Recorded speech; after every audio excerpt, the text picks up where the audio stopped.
তো গাইস সকাল সকাল চলে আসলাম ছাদের উপর ভিডিও বানানোর জন্য এবং এখানে আমি এসে দুটো জিনিস দেখতে পাই। একটা হচ্ছে এখানকার পরিবেশ ও আবহাওয়া, যেটা আমার খুব পছন্দ হয়েছে, এই দেখতে পাচ্ছ। তো গাইস এখানকার যে পাহাড় এবং গাছগাছালি, এখানকার ভিউটা গাইস একটু অন্য রকমের ভিউ আছে, দেখতে খুব সুন্দর লাগছে।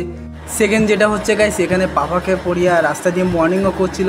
তো গাইস ওদের মর্নিং ওয়াক করা দেখে আমিও একটু হালকা পাতলা ব্যায়াম করে নিলাম। তো গাইস প্রথমে 25-এর পুশ আপ মেরে নিলাম 4 সেট।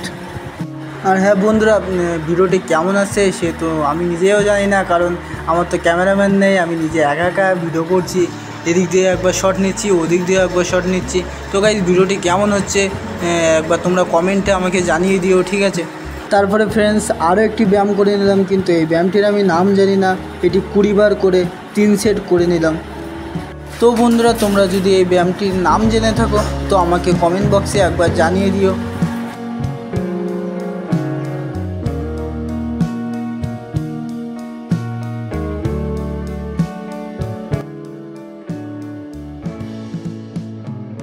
তারপরে 5 মিনিট মতো শীর্ষাসন করে নিলাম। তো গাইস শীর্ষাসন না করলে না মাথার চুল ঝরে যাচ্ছে গাইস। শীর্ষাসন করলে মাথার চুলটা কন্ট্রোলে থাকে। তো আমি প্রত্যেক দিন প্রায় 5 থেকে 6 মিনিট করে শীর্ষাসন করে নিই।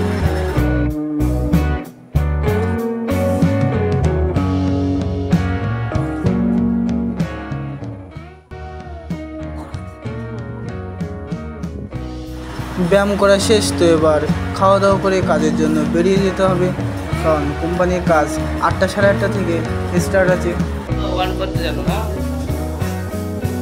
পড়াশোনা শিখিনি, স্কুল যাইনি। তো গাইস আমি নিচে আসলাম, তারপর রানি আমাকে বললো দেখ তো তরকারির আলুটা সেদ্ধ হয়েছে কিনা।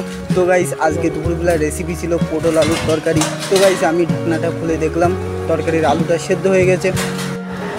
তো গাইস সকালে কিন্তু আমরা মুড়ি খাওয়া দাওয়া করে কোম্পানির মধ্যে কাজে যায়, আর দুপুরবেলা ভাত হয়, আর রাতে এসে ভাত খায়। তো গাইস বাইরে কাজে আসলে এরকম তো হয়েই থাকে।